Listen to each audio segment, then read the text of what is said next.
What's up, everyone? Coach Tony here. In this training, we're going to talk about the worst college application mistakes, things you can do that can almost ruin your college application. If it's our very first time meeting, my name is Coach Tony. I'm actually a former UC Berkeley admissions reader, former UCLA outreach director. So I've been doing a lot of stuff with the UCs and over here at egelloC, which is the word college backwards. Our goal is to help you work yourself backwards to college. We've worked with other dozens, hundreds, thousands of students over the past 16 years to help them get into their top choice colleges. If you're watching this live, it's the beginning of March. This is the exciting season where more and more college app acceptance are coming out. More and more of our students are getting accepted to amazing schools. We had our rush of Ivy acceptances last month. We interviewed a bunch of our students. If you guys haven't seen that, check out our YouTube channel. You guys can take a peek at those interviews. We've talked about how they did it. This past week, we actually interviewed one of our two students, one gone to USC, one gone to Berkeley already on a full ride scholarship. So the success keeps on rolling, right? So this is the perfect trade. I know we're doing this live to about 111, 112 now families who are joining us live on Zoom. So let me go ahead and share my screen and we can get started. Folks who are here live, let me know if you can see my screen. If you guys can see the screen, let me know in the chat. That's kind of what I'm looking at right now. So let me know in the chat if this is good. If you can see what I see. If you can see what I see, it should say the worst college app mistakes, don't make these. Don't do these as well. So you gotta drop a quick yes in the chat if you can see that on your end, just so I make sure I'm sharing the right screen. I'm on a interesting screen where it's massive, so I don't know if I'm sharing the right screen or not.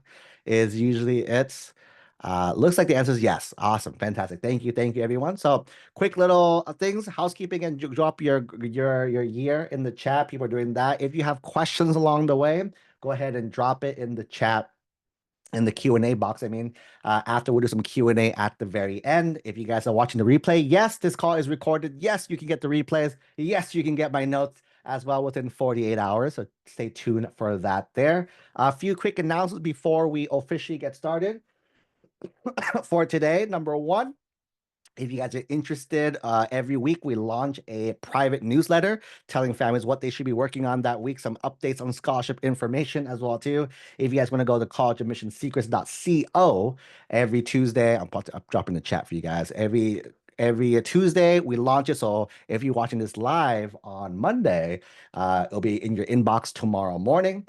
For any of our 2026s, I see a lot of juniors here, right? Especially seniors. Our college app intensive is live as well too. We are sold out, I think, in 7 weekends already. And then Kickstart is coming up first. So our first of the 3 days is called Kickstart. That's happening next month in April. If you haven't signed up for Kickstart, your child will come into Kickstart with nothing completed. They will finish with all their first drafts complete as well too. So if you guys haven't signed up yet, definitely join that here. Again, if you're interested in our notes, the replays, just let our team know. For those who've been following us for a long time, this is a new number as well too. 949-775-0865. Again, it's 949 7750865 here. And again, for any of our new friends, right, if you're joining us for the very first time, we offer a free 50-minute coaching call to all new members. So just kind of see what you guys got, point you guys the right direction. You guys, those who have done this before, you guys know you cannot buy anything on this call.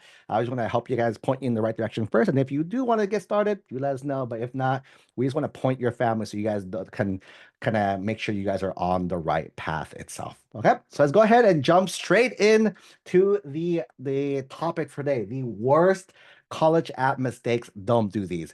I don't think there's going to be any particular order that I'm going to do today. It might be a sequential order in my brain right now, but let's kind of go through it, right? So the first mistake that we do is thinking a high GPA is enough, right? It's one of those seasons where like I checked my inbox this morning and I started two. It was two today. And then I bet you as the time goes on, right, more and more and more, I'm gonna get more and more and more stories, right, about more and more stories about My child had the best GPA, but they didn't get in. Like we hear that all the time in the DMs of like, oh, my child, the one I got today was my child was ranked one in his school and got waitlisted at XYZ school. So I was like, holy moly, right? And I was like, did you know you're talking about GPA? And for those who've been following us for a while, right? There's three core areas when it comes to the admissions process: the academics, the activities, and the application itself. The academics is the least important factor, right, of the entire process. So that means your activities would matter more than your academics. Your application would matter more than your activities itself. Really quick in the chat for those who are joining, is the font big enough? You guys want me to make it bigger? Let me know in the chat so I can help you guys out. You help me help you, right? Is the chat big enough? Should I make it bigger? Let me know if the font size people say is too small. Too small. All right, let's make it a little bigger. How's that? Is that good? Is that good now? Right? So that's the big thing. So GPA is not the end all be all. We even tell families don't even look at the GPA as well too. Instead, if not GPA, right, then what? Right? The two things that we tell families to focus on a lot is going to be your grade trends is number one. Number two is going to be your academic rigor is number two. These two things are way more important than your GPA number itself. So again, as you're our junior, we have a lot of juniors joining us in this call, right? Making sure grade trends and rigor is most important. Little note really fast for again, because we have a lot of juniors, right? Senior classes matter too, right? Meaning a lot of people are like, I worked really, really hard in 11th grade. I'm going to take it easy. I'm going to take it easy. I deserve it. And I'm like, cool, you deserve it. But then you may not be competitive then for the top colleges if that is what you're aiming to do, right? So keep in mind, colleges will not see your senior year grades, right? Most colleges will not see your 12th grade grades, 12th grade grades, right? But they will see the rigor of your schedule. That means you always want to keep the rigor going up even more. So that is common mistake number one. People thinking GPA, I'm good. I talked to a lot of families like, Coach Tony, my child's a 4.x. They're fine. I'm like, okay. And then I was making a note to reconnect with them in the month of April, and then the system's all rigged. This is the blah blah blah, right? So just keep that in mind. That's one of the big things you'll notice really really fast. Number two, something else that we see a lot that typically comes up a lot is focusing on prestige, right? Focus on prestige. And this is, I put this because it fits a few buckets, number one, right? Number one, let's talk about from the college point of view, right? Focusing from the college or perspective number one is the college point of view as well too, right? A lot of you guys, right, when you guys are looking for what school should my child go to, you are Googling top colleges for blank, right? Top colleges for business, top colleges for engineering, top college for computer science. You are looking for the top college in this. Why are you doing this? Because you are optimizing your college list based on ranking is what you're doing, right? So you're trying to focus on trying to find the highest ranked school to help your child out. Is this a good thing? Is this a bad thing? What is it? In today's world, this is basically for our experience working with students for many years now, right? This is good for ego. So if you want to brag to your first employer, right? This is again for students now. Students, you want to get your first job. This does help, right? It does help. Again, usually your name of your school helps a little bit. Parents, if you want to brag to your friends next time you're at the neighborhood barbecue, you have to brag that your child went to XYZ college, right? Proud parent moment right there. After that, flash forward 5 years down the line, it doesn't really have a lot of perks after that because again, when it comes to jobs, is the student good?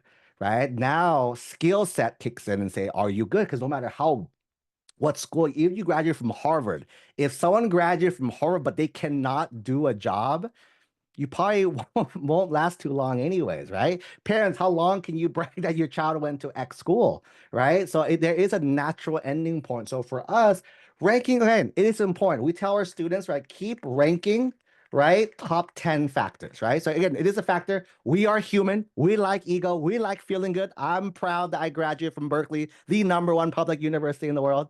I am proud that at the same time, that wasn't the #1 reason why I went. I think some of you guys know why I went. I want to get away from home, right? I got into UCLA, the other #1 school, with a full ride, and I turned that down. Clearly, money was not on my top 5 list as well, right? But keeping in mind what factors are important, and I think for students, there are reasons, right? Think about, and juniors right now, this is really good for you guys, right? Think about location. How far do you want to go from home? Think of proximity, right?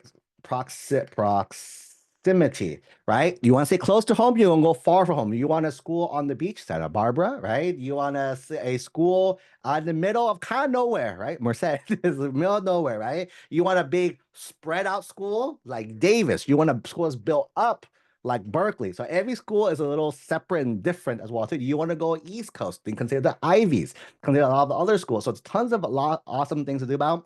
Another one is opportunities, right? Think about like, hey, there's a reason why a lot of tech people like to go to schools at Berkeley, Stanford. It's not Silicon Valley is right there, right? So the access to opportunities, right? A lot of med students, if you notice, a lot of med students go to schools right next to a major hospital, right? Because there's opportunities there. So I think that's the big thing to keep in mind is that what other factors outside of, sure, ranking is a factor, what other factors?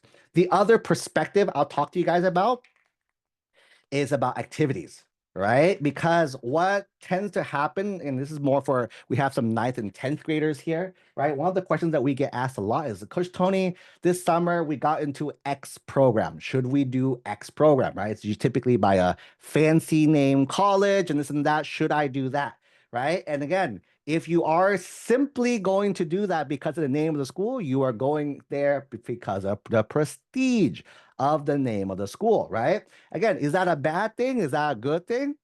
It's up to you, right? There's no real straightforward answer here. Is it good? Is it bad? I always ask, like, does it fit the budget? Fit the budget that you set aside for that is #1. #2 is that how your student wants to spend their time, right? And a good question that I'll probably ask again, I may or may not ask again, is the filter question that I always tell students to think about is if you could not write this on your college apps, would you still want to do this? Right? I think that's a really good question for students to always ask when they're doing any activity at all. Because think about it this way, right?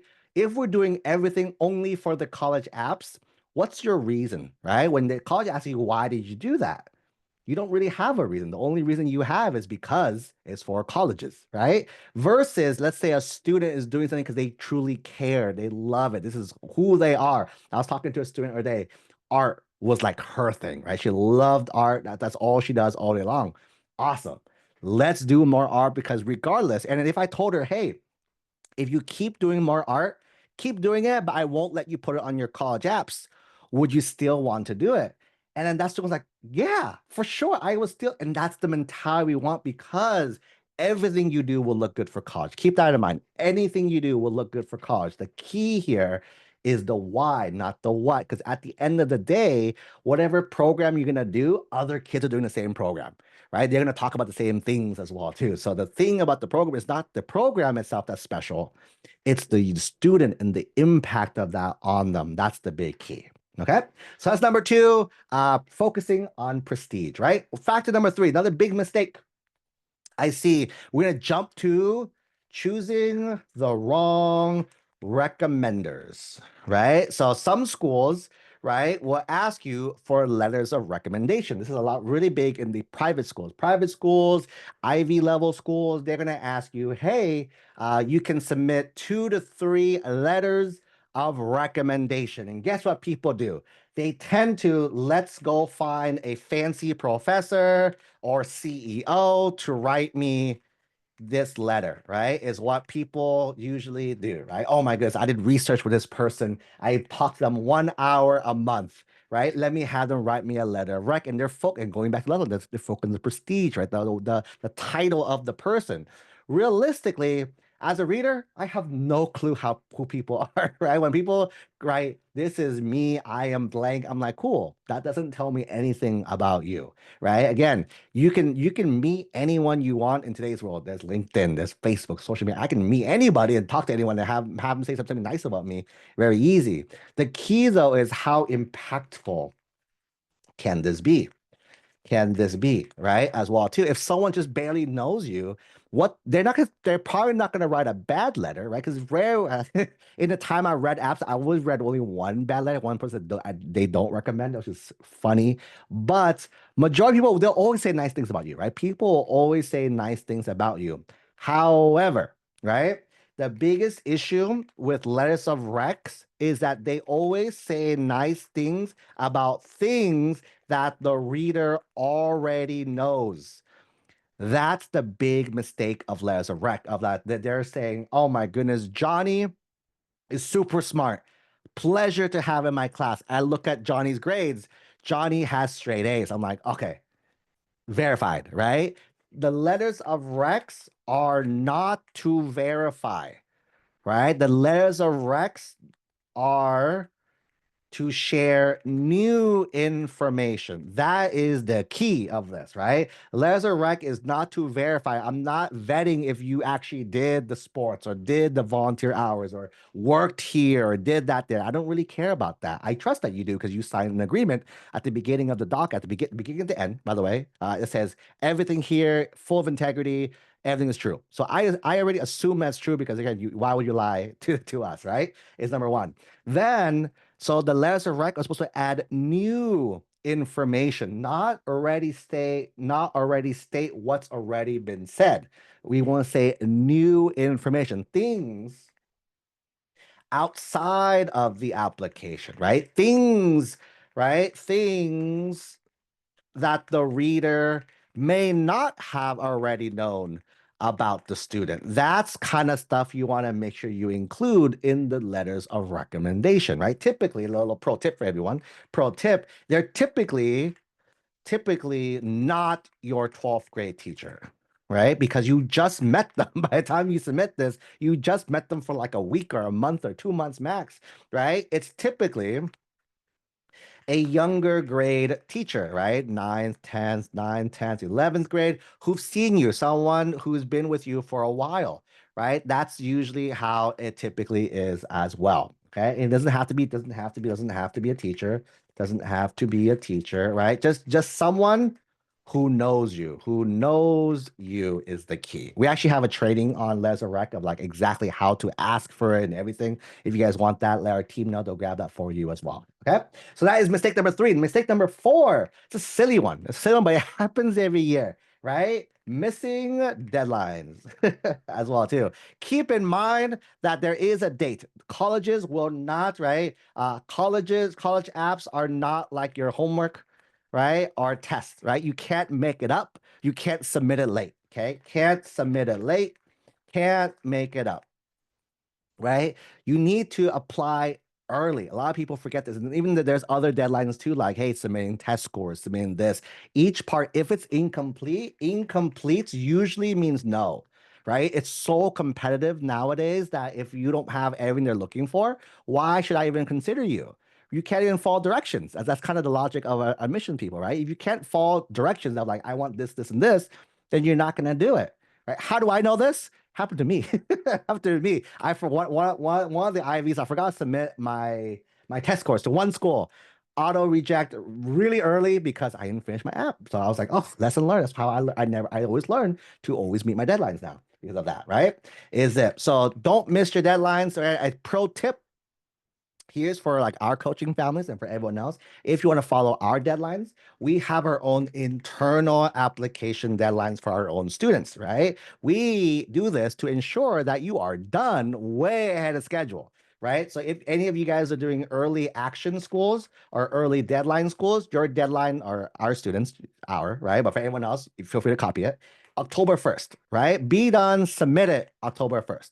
Next one is if you're applying to UC and Cal State schools, typically the deadline is November 30th, right? Who knows this year? It might change again. UC is for us, November 1st. right? Last one, regular decision, right? Some of these are in January, some of them in February.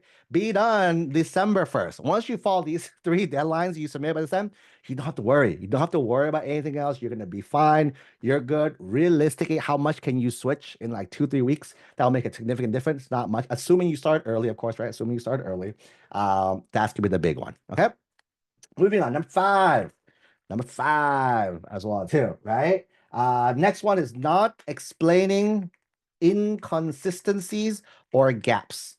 This is a big one. So again, one of the things of the college apps is they're going to ask you for your grades, right? Grades, and then they're going to ask you for your activities, right? And what you did, right? Sometimes there's a gap. There's a missing something. Let's say your grades A, F, A. And as a reader, I'm like, whoa, whoa, whoa, whoa, whoa.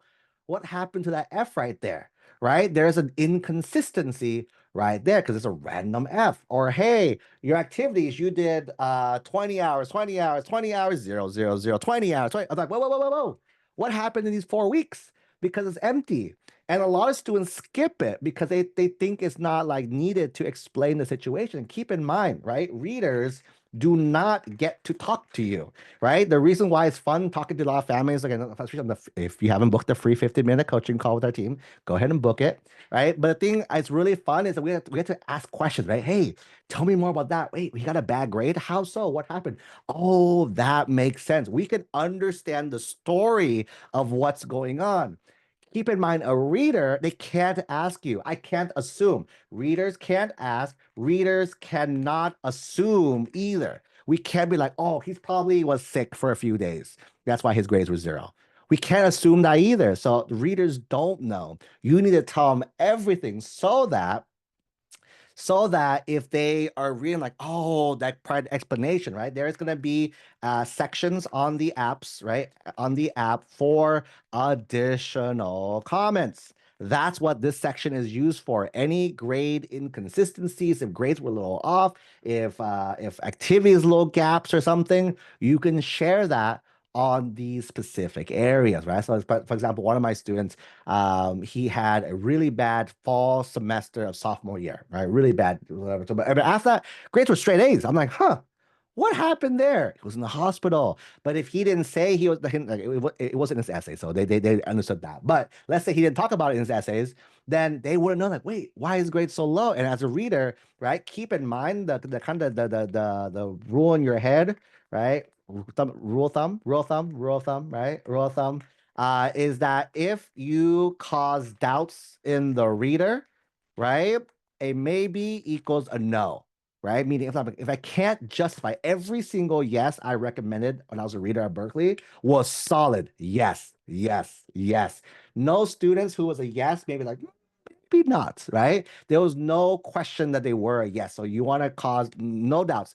Everything the reader needs to understand and put together. Again, you don't have to be a perfect student, right? Things happen. We're human. Life happens. But they need to explain everything there. Okay. Number 6, really quick, is this helpful? Let in the chat, let me know. Is this useful? Are you guys learning something? Is this good for you guys? Let me know quick little yes or no's in the chats if this is good for you guys. Um, all right, thank you. A few yeses, only two people. Two people out of 122 people said yes. That's well too. Hopefully more will come. Hopefully more will come as you guys are typing more. Maybe there's a delay right here, right? Next one, right? Next one is skipping optional. Optional, right? Skipping optional. So what does skipping optional mean, right? In your college apps, there's going to be a few areas for you to share optional things. It might be optional essays, optional sections, optional comments as well too. Nothing is optional.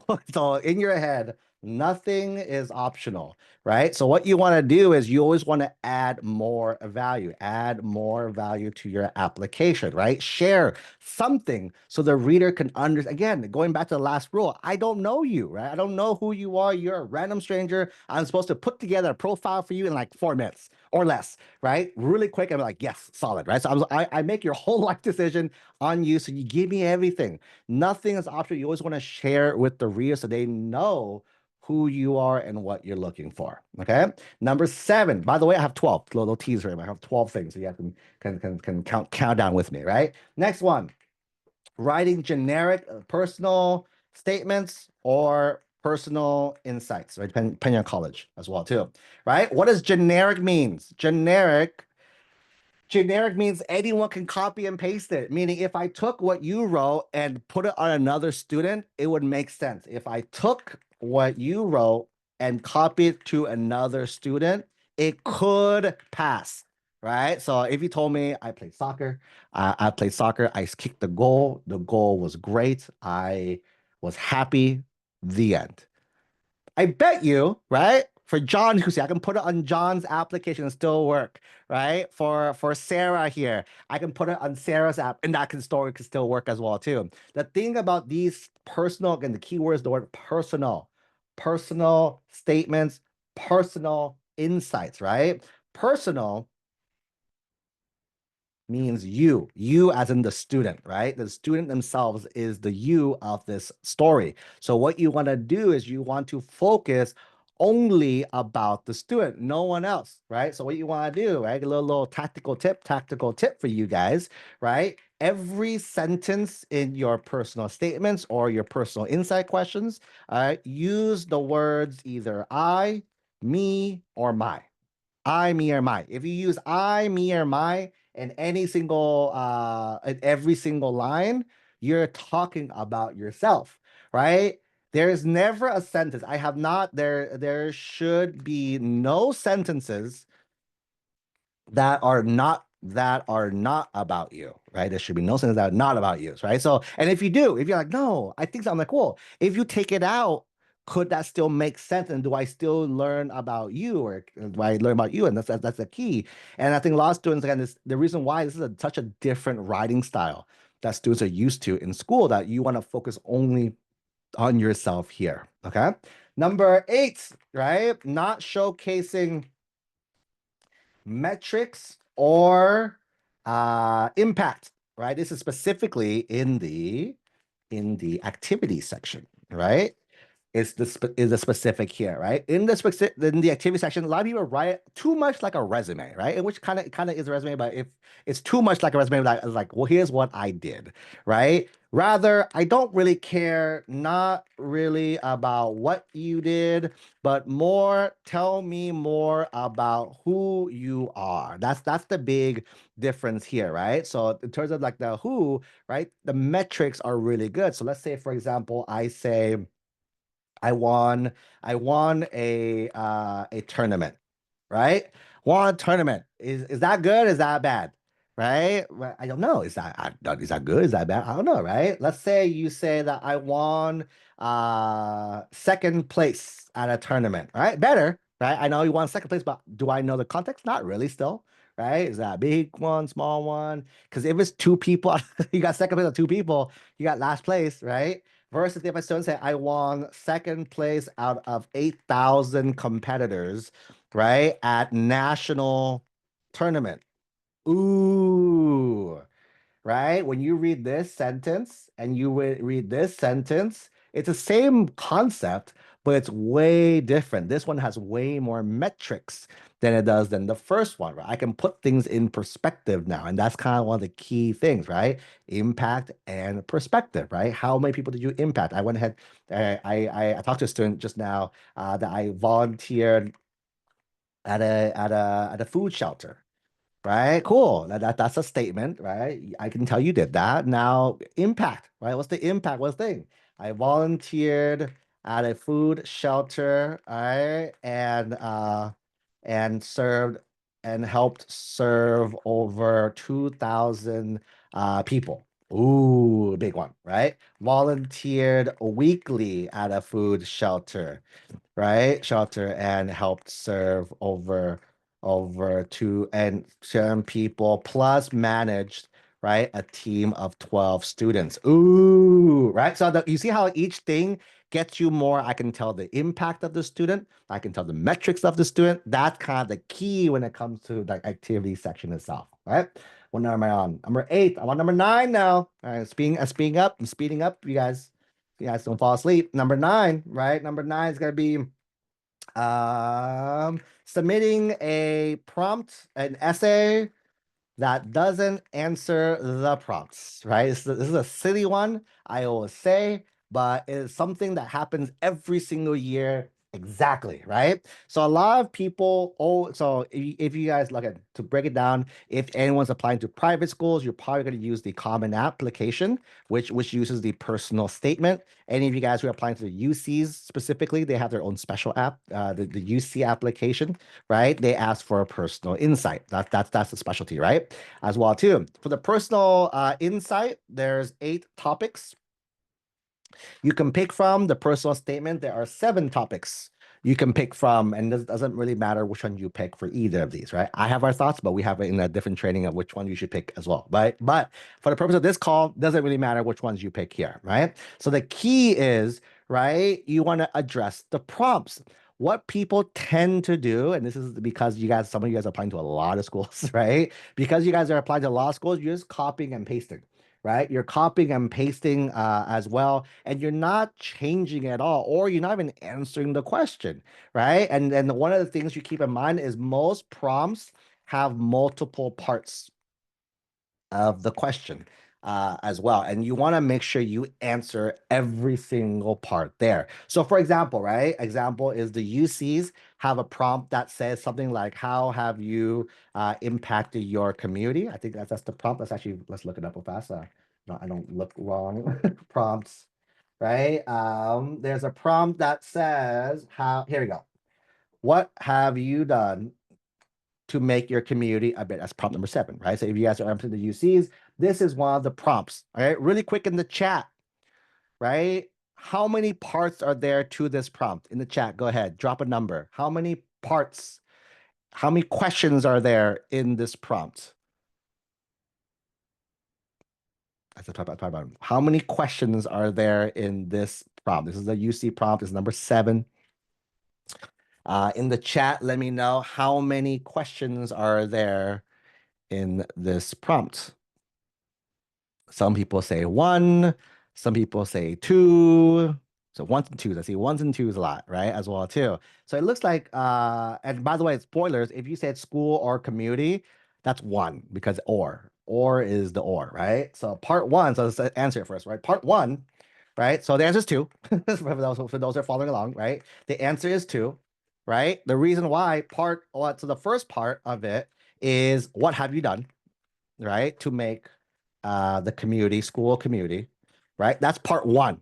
Pick one, not both. Do not write both, right? Little pro tip here, little side tip here, side tip. Do not talk about both school and community, right? It's not and, it's an or, right? So if that's question one, as that's prompt 1, what's the other question? What's the other question? For those who have been following our trainings, if you guys answer it, you guys are spoiling the answers, right? So the second question of this is hidden. The second part of the question is, what is wrong with your school or community? Because for you to do something, there has to be something wrong with it that you feel is wrong or has an issue with for you to fix it. The actual order is the opposite, right? So this is the opposite. This goes first. And this is part 2. This is both parts of the prompt. What students would do is they would jump straight to, what did you do? Like prompt into I went ahead and I created this food drive and I did this. I collected canned foods and the world was awesome. The end. Right. And that's a big story of what you did. The question what I'm trying to figure out is what's going on. Hey, my school doesn't have enough food for the we're lacking a food drive. For me, why do you care? Growing up, I grew up homeless myself for a little bit in my time, and I really appreciate how during Thanksgiving Day, my family was able to get help during this one time. Ooh, what about now? So now I want to give back. Well, you see, now there's you answering different parts. That tells me more about who the student is than the actual piece itself. Does that make sense, everyone? Go ahead and drop a yes in the chat if that makes sense. So and each prompt will have multiple parts. Every personal statement, every personal insight has multiple parts, not just one. If it's one, you're doing it wrong. There's always 2. Some of them have 3, right? But there's 2, usually 3. You want to answer both on there.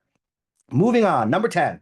right? There's 12. So don't leave after this. It says 12. I'm gonna tease you guys there. Boom, 12, right? Number 10. Number 10 is using AI. Ooh, man, right? Oh man, this is a hot topic. I didn't say this last year. This is a new 2025 topic that we threw in there. So using AI. Those who know me, I am a huge, huge proponent of AI. I use it every day in as many areas as I can to speed up life. Speed up my life is the thing as well too, guys. I'm really big on this. However, here's the current state of college admissions, right? AI is still in the Wild West when it comes to college admissions, right? Meaning there's no real rules yet, right? At all, right? Some schools have made a stand. If you guys look around, some schools have made a stance of no. Some schools have made a stance of maybe, but nobody has said this is a clear yes, this is a clear no. And that's where it gets a little tricky, right? That's because of that, it's a little tricky of what you can or cannot do. So one of the big things that we're noticing a lot is that at the end of the day, colleges, again, I think colleges should allow you to use tools to help you out with that. But at the end of the day, you can kind of catch students who are not doing it right anyways, right? Like here's a little spoilers for everyone. Spoilers, right? Dashes give you away. So if anyone uses a dash, especially a dash with no spaces on the other side, that's a pure chat GPT thing that they do, right? So if I were you and I was trying to get away with it, I would ignore the dashes and switch those out to something else, right? But a lot of our students that I've seen, I was like, wait, do you use AI? They're like, how'd you know? I was like, it's because you have these dashes in there, right? Keep in mind, AI is smart. It's not that smart yet. And it's about you, right? Unless you program your entire system, your whole body into a bot, which hypothetically maybe someone has done, right? But realistically, probably not. It's really hard to do this and kind of get away with it, right? So one of the things that we've seen is that AI works really good. AI works really well with brainstorming and the first draft, right? Like the leading up to the and leading up to the first draft, right? As well too. AI is pretty cool. You can talk to it now. You can do stuff, right? And so the idea is you can use it if you know the right prompts. You can talk to it there. At the same time, colleges, like the current state of colleges are kind of look down to this right now, right? Right now. I'll say right now. Who knows what's gonna happen, right? As well too. So, right, you don't want to use it to write your own stuff because it's usually a big giveaway when you can tell. I read them now. I think even after 1 year now, I've seen so many prompts, I can kind of tell right away. Oh, this is AI run detector. Ah, it is, right? And even the detectors nowadays, they can't even catch it either. All right. So here's a little pro tip for you guys. By the way, for our coaching families, this is why we do what we do, so you guys can understand as well too, right? Keep every draft you write in Google Docs, right? As well too. For our coaching families, we have you guys use Google Docs for everything that we write here. The reason why is everything I just wrote, if you go to file, version history, oops, right? I think you guys can still see my screen. See version history. As I type, right? As I type, it enters, right? Enters what I'm writing as well too, as I'm going through it with the timestamps of every single thing that I think you guys can still see my screen, I hope, right? You can see, hey, at 5:35, I wrote this. At 5:37, I wrote this. Because we're in a world where because of the Wild West, they don't know did you write this or did you not write this, right? Because if with 1 minute, 5 paragraphs pop in, right? You probably copied it in from somewhere, is what mom would assume, right? So keep in mind if you ever get called out, and that's kind of why we have our students do this, in case they ever get called out by anyone, we have a record of every single thing our students wrote, and we have every edit that our team does, so you can trace it back to every single thing as well, too, right? So that's a little pro tip for everyone here, right? Number 11, number 12, oh, no, number 11, right? Don't reuse the same exact prompt for every college, right? This is really big this is specifically the why major and the why us, right? Students, I giggle every year because I see this every year. They're like, Brown, I love you because you offer this study in this way. Harvard, I love you because you do this study in this way. Princeton, I love you because you do this study this way. I'm like, wait, wait, wait. You said the exact same thing to three different schools. Again, sure, they haven't seen it yet, right? The college won't see each other's, but I see it. And clearly, if I can see it, that means you don't believe what you're writing because it's so generic now. If you can say the same thing for multiple schools, that's not unique. That's not special. Every school is different. If it's not, right? If it's not, then okay, sorry. If it's different, that's good. But if it's not different, that's an issue because colleges are different. Colleges don't look at the same things. Some of you people say, "Oh my God, I want to go to your school. You have a great research program." I'm like, so does a lot of other schools. A lot of other schools have a really good research program. So we always try to, when it comes to the why major, that's one of those the harder questions. You can keep. Here's a little pro tip though, you can keep the same topics, but you have to vary it per school. You can't just say you guys have a great engineering lab to like 10 schools because if again you're just bragging about their school. They know they have a good engineering lab at each of their schools, right? So the thing is what's unique about each and everything. And some of you are like, how do I find that out?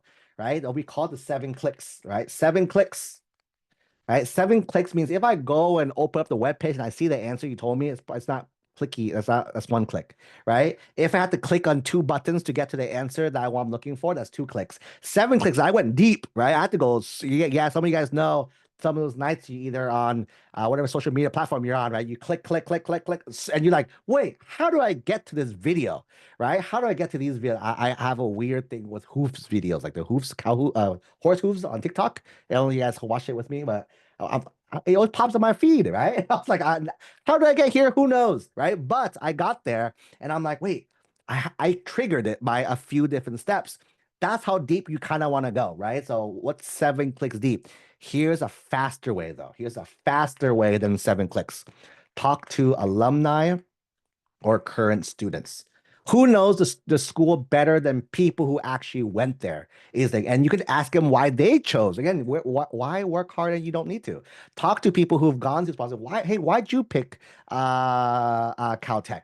Hey, why'd you pick UIUC? Right? Getting their feedback so they can tell you exactly what they wrote, so you can say, "Oh yeah, maybe me too, maybe me too as well too." Right? To understand that, and then again, I was like, "Hey, why'd you not pick this over other schools?" They'll tell you, and the students, right, or alumni will tell you the real things, not the things that admissions, right, wants you to know because they like to brag about how old their school is. No, no, no.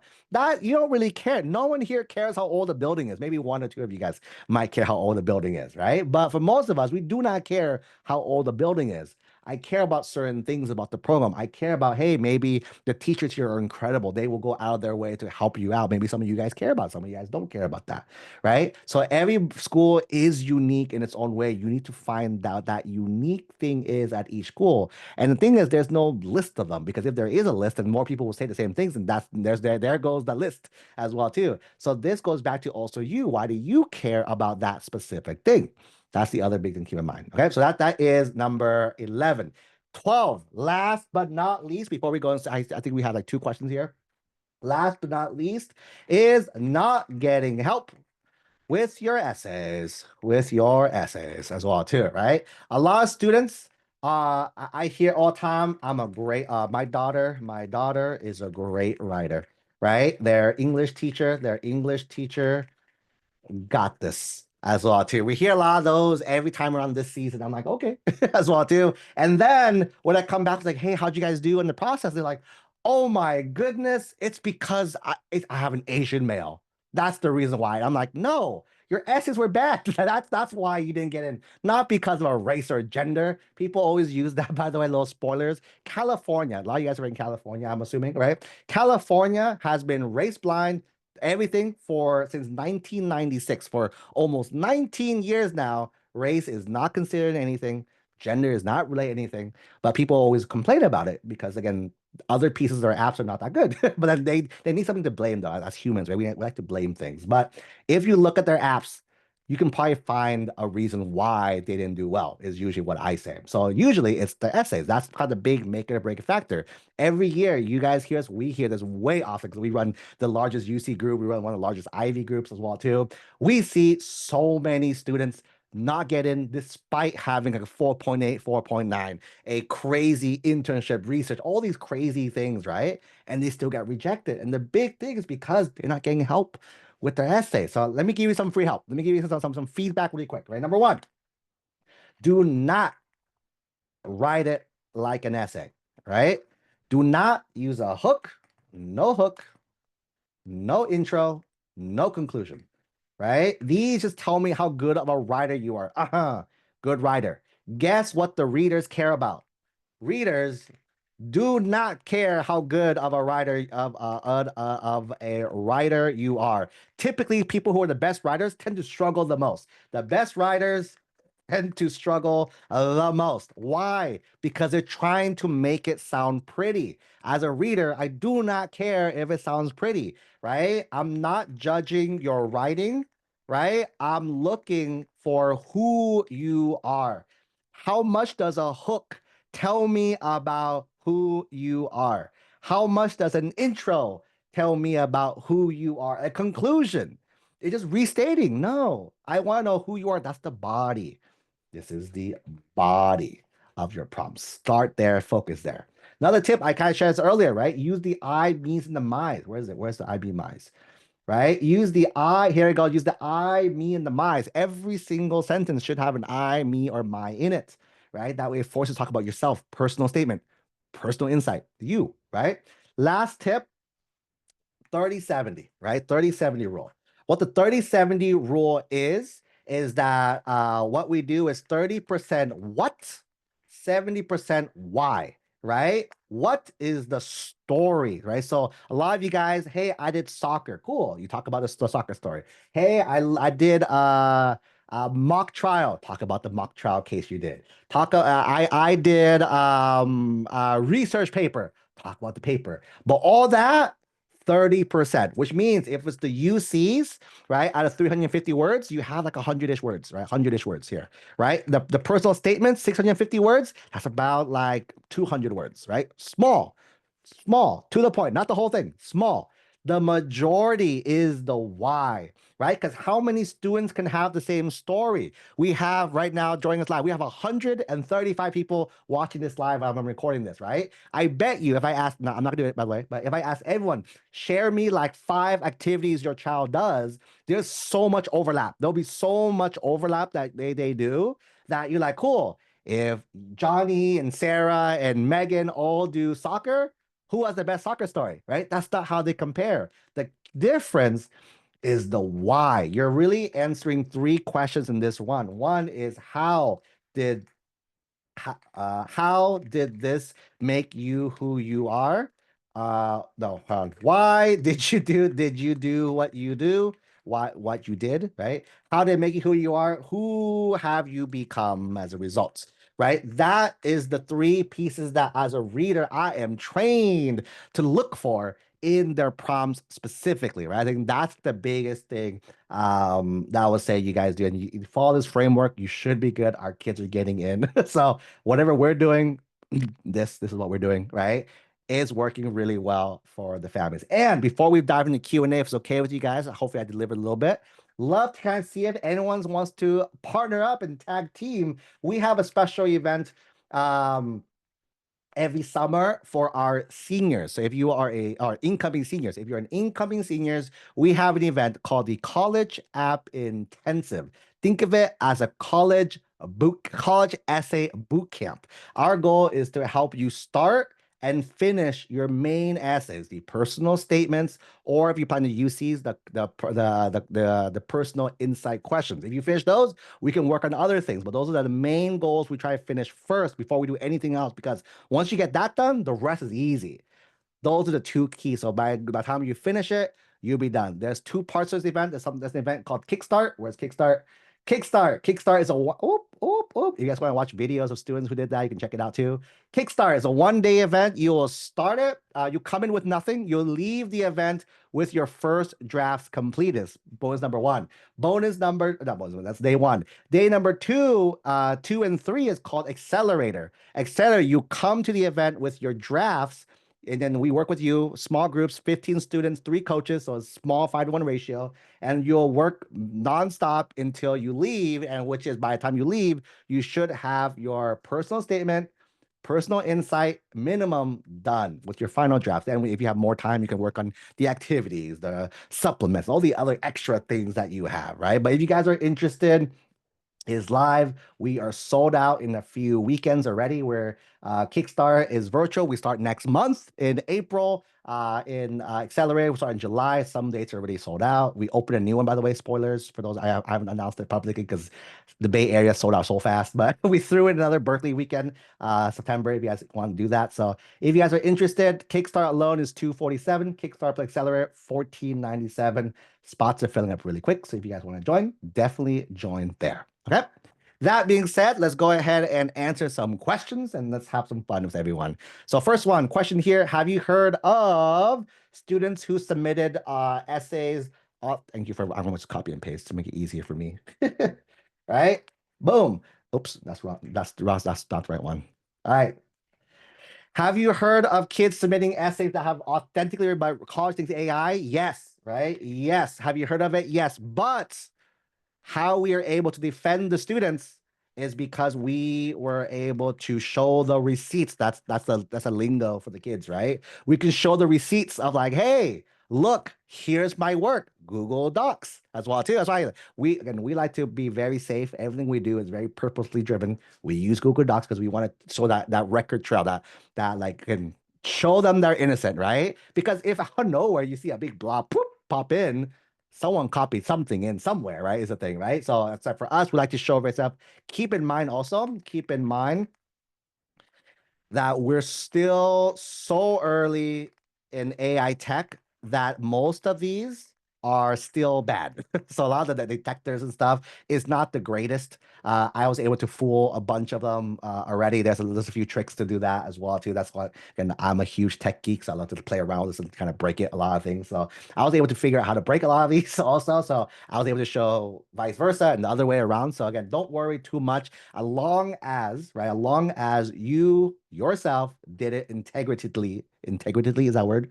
You have integrity. You did it yourself. You should be fine. Don't worry at all. It's the students who try to get away with it and then they try to fool the system. That's when they have troubles, right? But keep in mind, again, we don't have students use AI for our stuff. A lot of our students, they're ready. Our coaches edit it. Real people, real people editing it as well too there. Again, if you use it for brainstorming, because brainstorming is going to change, right? We brainstorm just ideas. That's why that's fair game. I don't think nothing can be triggered for that. But when you actually write your drafts, though, that's you. You shouldn't have AI write your drafts for you because knowing how humans are, you're going to just try edit a few words, and that's not the right intention of that. Okay. Next one. How do kids who want to begin the essay and prep balance with a rigorous summer program? Very easy. Get a lot of it done before the summer program and done after the summer program is the thing. Again, our coaching students start in April. Coaching students, you're starting in April. Coach Art will be reaching out soon to let you guys know the schedule, right? We start everything in April. We start with finalizing the students' college list so they know what they need to be working on. Then we know what colleges, right? And you figure out the step. Attend a Kickstart event. If you guys want to attend a Kickstart event, you attend Kickstart before, right? Before summer begins, right? And then you'll have your first draft. Even as a junior, you have your first drafts ready to go, right? And then summer program, dedicate, enjoy that time. And after, when you're done, you can go ahead, unless the summer program is like 12 weeks long, which I don't think there's any 12-week long summer programs, you'll still have time, right? No program is all day, all night, every single day. That's not true, right? As well, too, right? So big thing is balancing time, right? We're all balancing time. That's the big thing for colleges. They want to see how you manage stress, manage time. That's the big thing there. Okay. Follow-up question. If you get into RSI or MITES, should you start essays in spring instead of summer? We have our students start in the springtime. If you guys want to copy us, This is our schedule. Feel free to copy it if you guys are interested in that. Someone asked for the link. Here's the link to the intensive in case you guys want to check it out. Oops, as well too. But yeah, no, I would say start in the springtime. The other perk of starting in the springtime now is that you'll be able to be more well equipped for the for early action, early decision, right? So a lot of apps are due for EAED in October. Most students don't start till summer or after summer, which means you have a month. That's why students stress out and say, I can't hit it because they started so late. We front load a lot of the work, therefore you're done way earlier than you need to. So that's the thing there. Okay. Awesome. I think that's all the questions we have today. One more call. Call once, call twice. All right, I think we're good to go. So it's been a pleasure chatting with you guys here today. If you guys, again, if anyone's interested in the notes, the replay, go ahead and send us a quick text. I'll drop the number in the chat. If you're watching the replay, you have the replay. Is it? But feel free to text us. Oops, text us the keywords to get the text us to get the replay. For those who want the recording, our team is going to process it and you guys will get it within 48-ish hours. So 48 hours from the time of this recording. If you're watching the recording, you guys are already watching the future is all there. Okay, that's pretty much it for me. Have a great rest of your week and I'll see everyone next call.